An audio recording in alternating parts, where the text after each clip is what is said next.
August 23, He is not in the state of his mind because the same Captain Mendoza before. He is not in his mind. Naging madugo po ito dahil 8 Chinese tourists mula sa Hong Kong. In the morning of August 23, 2010, what should have been a memorable trip for some tourists became a nightmare when an armed man boarded their bus and declared him his hostages. He would then hold them captives for more than 12 hours, in which the whole world would witness a series of failures, incompetence, and corruption, all of which will conclude into a tragedy.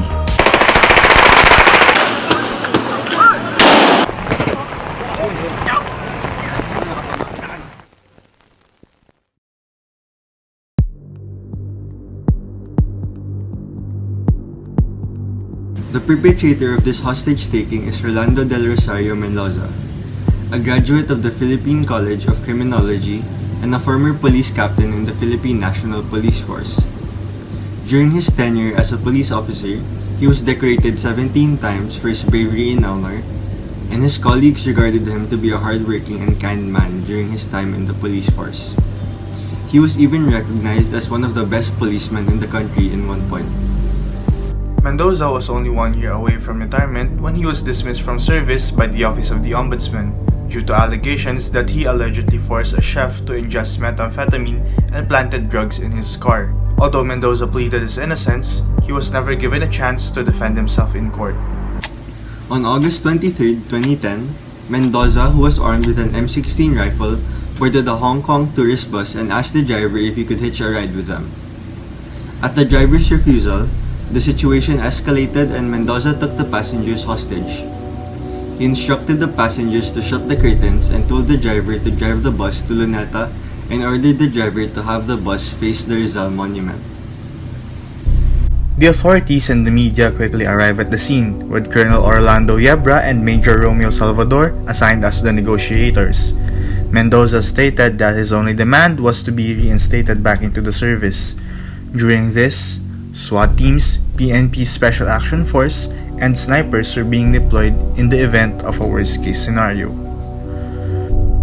After some negotiations made by Colonel Yebra and Major Salvador, Mendoza released 8 hostages from the bus. 6 of them were tourists and 2 of them were Filipinos. But he demanded that the media personnel would be brought to him so that he could state his demands.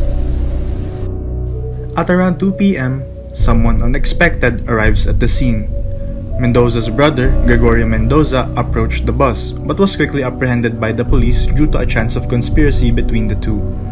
Gregorio told the media and the police that his brother was not in the right state of mind and that only he could convince him to surrender. Radio station DZXL, RMN, was able to contact Mendoza and conduct an interview.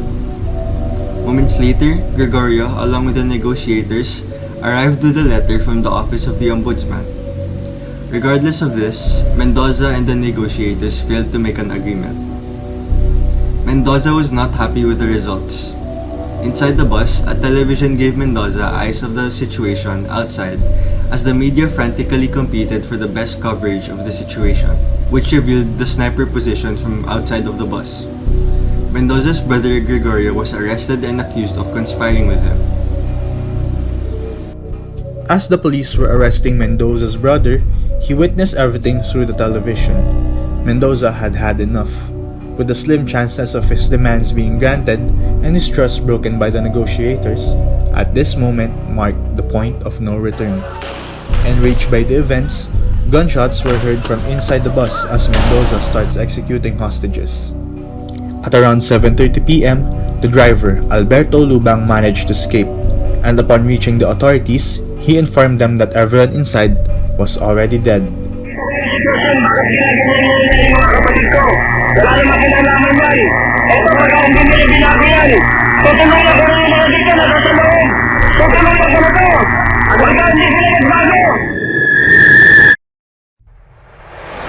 Sunod-sunod na naman ang putok.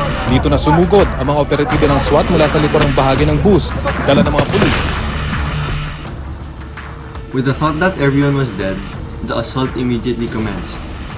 PNP's elite unit, the Special Action Force, was supposed to be the one assigned to operate. However, to their surprise, the Manila SWAT was deployed instead.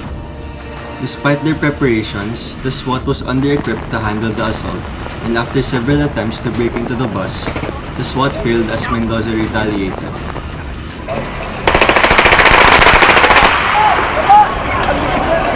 Finally, the Special Action Force took control of the situation and quickly devised a plan.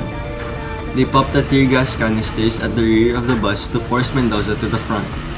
As he retreated away from the gas, the snipers carefully watched his movement through the gaps between the window curtains. And as Mendoza tries to exit through the front, a sniper spots him and takes the shot, bringing the hostage crisis to an end.